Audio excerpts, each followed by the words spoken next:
labi zinām, kā uzvesties publiskā parkā. Un pat ja mēs neuzvedamies tā, kā vajadzētu, mēs zinām, kas par to draud. Un mēs tīri labi zinām, kā uzvesties tādā privātā pagalmā. Bet ko darīt šajos pagalmos un kas ir tas, kas var sakārtot? Tā ir tēma nākošajam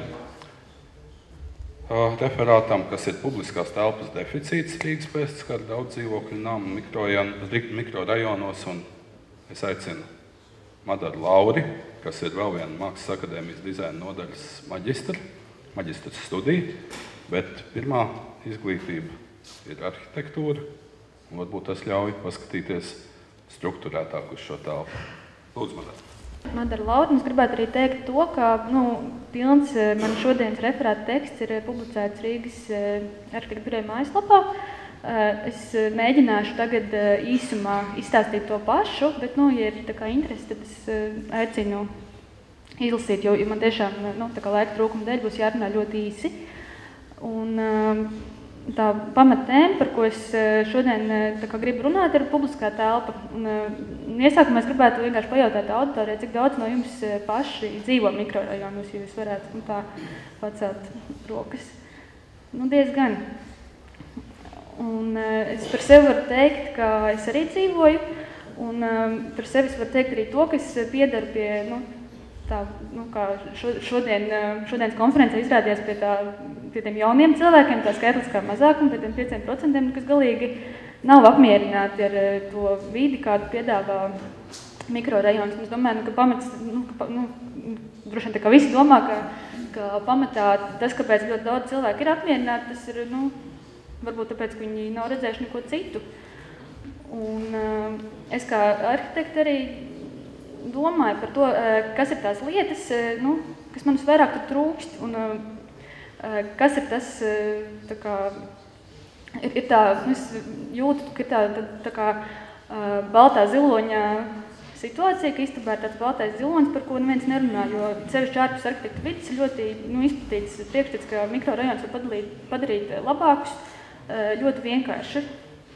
Tas ir nosaukt pēkas, uztaisim drusciņu labāku labiekārtojumu un cilvēkiem patiks. Un es gribētu šodien runāt par to, kāpēc, manuprāt, nē. Un vispirms es gribētu definēt pašu publisko telpu, kas ir tā lieta, ko es kura tieši man visvairāk trūkst dzīvojot mikrorajonā, ja salīdzinu to ar kaut kādām citām vietām, kuras es dzīvoju, kā piemēram mazpilsētu Rīgas centru vai tuvo Pārdaugavu, tad publiska telpa manā uztverē tā ir, ja mēs runājam par ārtelpu vietu, kur cilvēku uzturs labprāt, un aizņemoties citāts no tādu dāņu pilsētu telpas teorētiķu un arhitektu Jana Gēla, ir tā, ka ja tā publiskā telpa funkcionē labi, tad patiesībā nav tik svarīgi, kāda ir arhitektūra. Līdz ar to, ja mikrorajoni būtu projektēti un būvēti tā, ka tur labi funkcionē publiskā telpa, mums nebūtu jāuztraucās par to, ka tā arhitektūra ir tik vienveidīga un tās mājas ir tik neglītas. Bet tas tā nav. Publiskā telpa ir svarīga divu iemeslu dēļ. Pirmais ir sociāli kontakti. Šie iemesli ir tā kā ļoti labi paskaidrot to, kāpēc cilvēki vispār dzīvo pilsētās. Kāpēc mēs izvēlamies dzīvot pilsētā, nevis laukos. Viena lieta ir tie sociālai kontakti, tas, ka cilvēkiem vispār kopumā patīk citi cilvēki. Un otrs ir drošība. Tas, ja teiksim, sākotnēji, kad pilsētas tikko veidojās, tas vairāk bija tā kā drošība no kaut kādiem ārējiem uzbrucējiem. Šobrīd tā vairāk ir drošība pašā pilsētā. Un, ja teiksim, tie ir atkal no tādas teorijas, tad tā publiskā telpa, kā tāds drošības garants,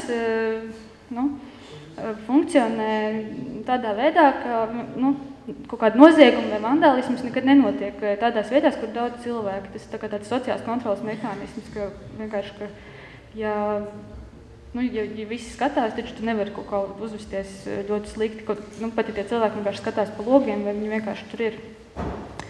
Un es atgriežos pie tā pētījuma, kur arī konferences pirmajā daļā šī Rīgas Tehniskās universitātes pētījuma rezultāti tika tā kā prezentēti, bet es no šī pētījuma izvāku divus aspektus, kas man ir būtiski un kas ļoti skaidri, manuprāt, uzrāda to, ka publiska telpa faktiski mikrorajonos neeksistē. Tas ir tas, ka 78% nepazīst savus kaimiņus un 63% uzskata savu rajonu par nedrošu. Tad atkal ir otrs jautājums, kas ir tie 22%, kas pazīst savus kaimiņus. Un es domāju, ka tie ir tie cilvēki, kas tiešām tajā rajonā dzīvo jau sen un kas šos kaimiņus pazīst ļoti, ļoti personiski. Un tas atkal ir no tās pašas teorijas, ka šajos rajonos ir izjaukts līdzsvars starp publisko un privāto, ka ir vai neiespējams iet ciemos pie kaimiņiem, tiešām draudzēties ar ģimenītēm, bet praktiski nav tādas vides, kur vienkārši sveicināties, satikties, vienkārši zināt, ka tie cilvēki dzīvo kaimiņos, ka viņi ir noskaņoti tā kā labvēlīgi. Es domāju, tas iemesls, kāpēc tie cilvēki nepazīst savus kaimiņus, ļoti vienkārši, viņi nekad viņus nav satikuši. Vai arī ir satikuši pāris reizes mūžā, jo ir diezgan grūti satikt kaimiņus, ja tu ar viņu saskrienies vienreiz gadā kāpņu telpā. Un šīs izjauktās publiskā un privātā attiecības arī īstenībā ir par iemeslu tam visām tām drošības problēmām, kad tās lietas, ko īstenībā būtu varbūt viegli ir regulēt, tāpat ir jāregulē ar diezgan jūtam policijas klātbūtni, ko kā es īstenībā savā rajonā dzīvojot arī izjūtu. Un es mēģinu atbildēt, vietas netrūkst. Kāpēc cilvēki nelabprāt izmanto šo publisko ārtāk Rīgas mikrorajonos, jo it kā, kāpēc ne? Un tā atbilde īstenībā ir nedaudz sarežģītāk nekā man sākumā varētu šķist, jo tad ir nedaudz jāskatās uz pašu. Es tagad stāstīšu tādas lietas, ko droši vien arhitekti visi zina, tāpēc varbūt pārstāstīšu vairāk tā kā nearhitektiem. Ja mēs runājam par tādu kā publiskās telpas vēsturi, tad var teikt, ka tādā vēsturiskā tradicionālā pilsēta vidē tā publiskā telpa viņa veidojas pilnīgi dabiski.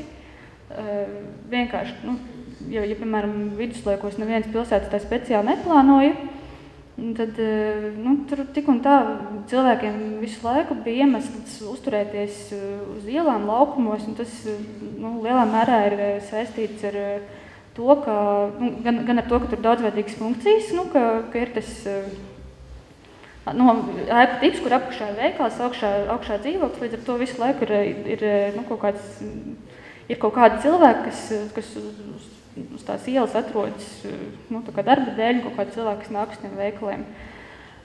20. gadsimts funkcionālisms nāca ar pilnīgi jaunu pieeju, un pamatā viņi risināja tās problēmas, ko radīja ārkārtīgi straujā tāda urbanizācija, industrializācija, kad mainījās tas ražošanas veids, kas bija agrāk raksturīgs, kad cilvēks varēja strādāt pats savās mājās un pats savā mazajā veikaliņā tirgot to, saražot to. Un tagad visiem cilvēkiem ir jādodas uz darbu. Un līdz ar to tas funkcionālisms, kas tā kā paredzēja, ka visiem cilvēkiem vajag labas mājas, vajag gaisu, zaļu zāli, viņš tajā brīdī nemaz nebija tik nesaprātīgs veids, kā risināt kaut kādas problēmas. Vienīgais, ka tā drusciņi ir sanācis tā, ka tās problēmas ir, dažas no problēmām ir atrisinātas, bet diezgan daudz ir radītas no jauna, jo visur pasaulē diezgan ātri tika pamanīts tas, ka šīs tādas sociālās utopijas viņas īstenībā lagā nestrādā, jo tieši tāpēc, ka gatavs tur mājām pārāk liela, ka viņas nevar īsti apdzīvot.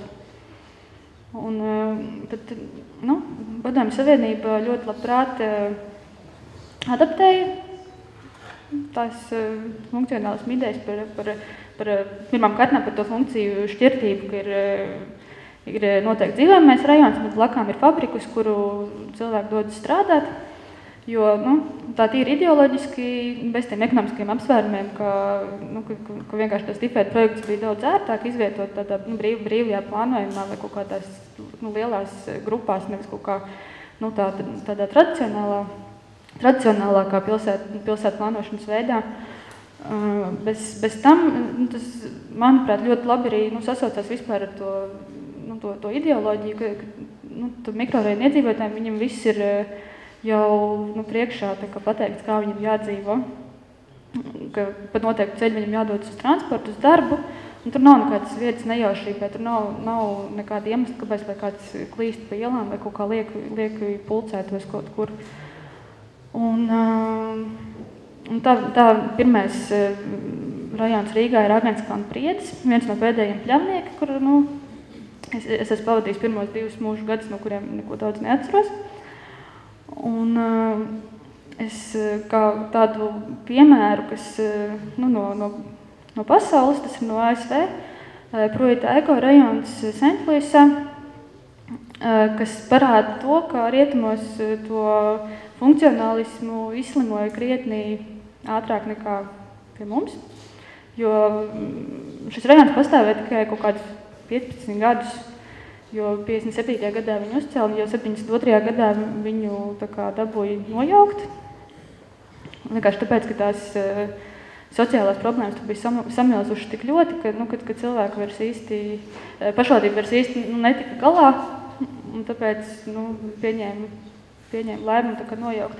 Protams, ka tas nav tas, ko vajadzētu darīt Rīgas mikrorajoniem, vienkārši mums 60% no visiem Rīgas iedzīvotājiem tur dzīvo. Viņiem tad vienkārši nebūs, kur palikt. Bet tas, ko tas iezīmē, ir tāda diezgan būtiska, varētu teikt, tāda paradigmas maiņa vispār kaut kādā arhitektūras pilsētu plānošanas domā, jo, piemēram, postmodernismu teorētiķis Čārlis Čenks šo notikumu pasludināja par tādu modernās arhitektūras nāvi. Un pēc tam, pateicoties tam, patiesībā visur Rietumē Eiropā tāds mikrorajonu būvniecība bija tāda ļoti īsa epizode, atšķirībā no Austrumu bloka, no Padomju Savienības, kur ir uzcelts ļoti daudz pie mums.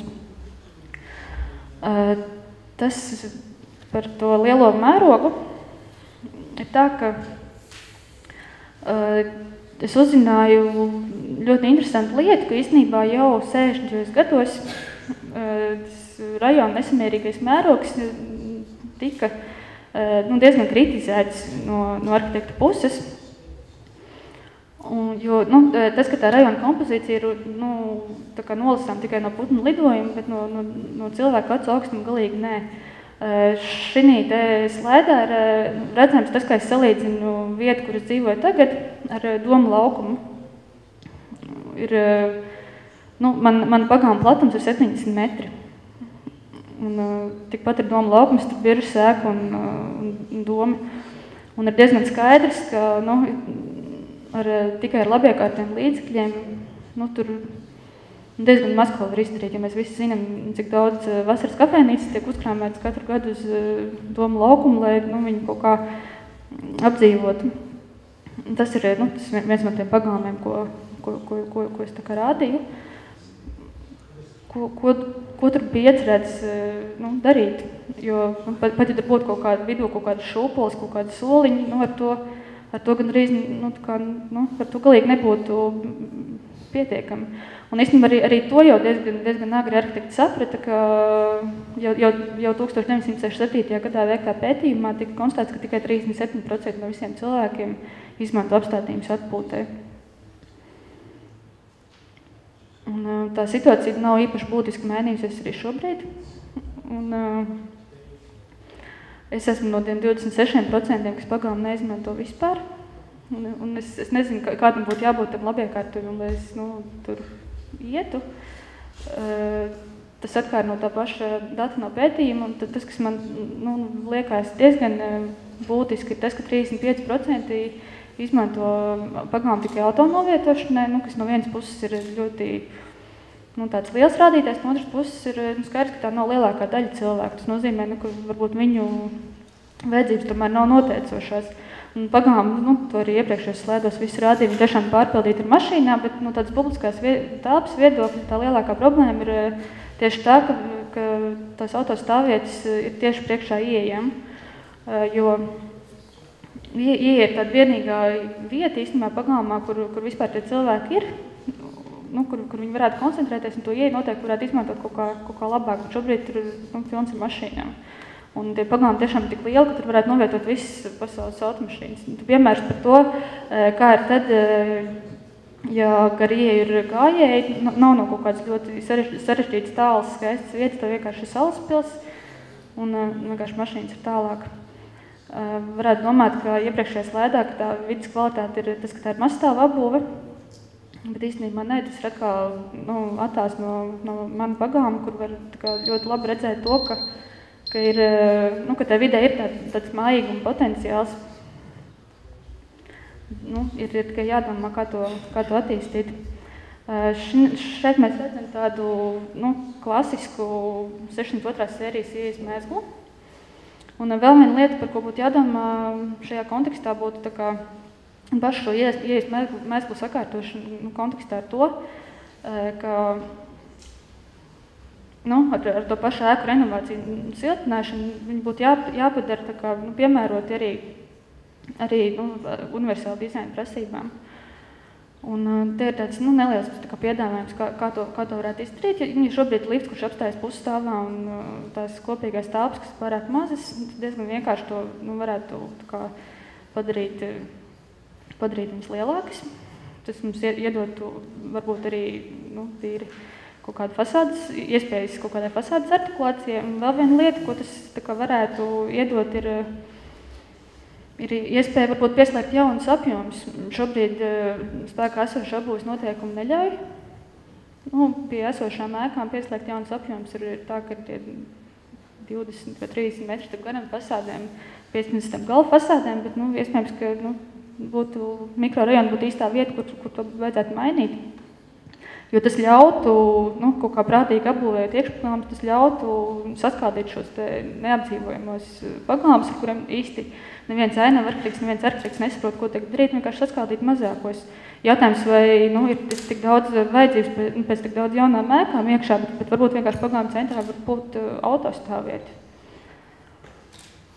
Un, īstenībā pēdējos gados pagalmos ir būvēta diezgan daudz. Problēma ir galvenokārt tā, ka tā būvniecība notikusi īstenībā tādā pašā garā, kā tie rajoni būvēti sākotnēji. Līdz ar to nevar īsti teikt, tie jaunie projekti ir kaut ko būtiski devuši tieši tās publiskās telpas attīstībā mikrorajonos, jo būtībā tās tādas pašas funkcionālas mēkas, viņas tikai ir skaistākos mētelīšos. Un otrs variants ir tās ēkas, kas ir ieceltas daudz dzīvokļu namu pagalmos, pret ko arī ir bijuši diezgan lieli protesti, jo viņas netiecās kaut kā sadarboties ar to esošo vidi, viņas tiecas norobežoties, veidojot tādas kā slēgto vārtu kopienas pagalmu iekšpusē. Līdz ar to ir saprotami arī tie iedzīvotie protesti, kuru dēļ īstenībā liela daļa no tā saucamo trekno gadu laika bija izsludināts aizliegums vispār pagalmos kaut ko būvēt. Jo, šādi labiekārtām, lai cik viņš būtu skaists un labi izskatījos reklāmas boklatos, viņi ir diezgan grūti nodēvēt par tādu pilnvērtīgu publisku telpu, jo viņi nav pieejami visiem. Un tad vienkārši savākot visu kopā, ir secinājums tāds, ka pilsētai, likumdevējiem, neviens cits jau to īsti nevar, būtu jānosaka kaut kādas vadlīnijas gan autostāvvietu izvietošanai, mikrorajonos, gan vidas pieejamību risinājumiem, prasībām, kādā veidā ir veicama ēku renovācija. Un manuprāt, tikai pēc tam, pēc svarīguma, nāk tas, kādas ir prasības labiekārtojumam pagalmos. Jo, tas, ko es nobeigumā gribētu teikt, ir, ka varētu likties ļoti utopiski, ka visus mikrorajonus ir iespējams kaut kā ļoti būtiski pārveidot vai pārbūvēt. Man liekas, ka vēl utopiskāk ir doma, ka ir iespējams mierīgi dzīvot tālāk, nedarot neko un gaidīt, kad viņi vienkārši sabruks.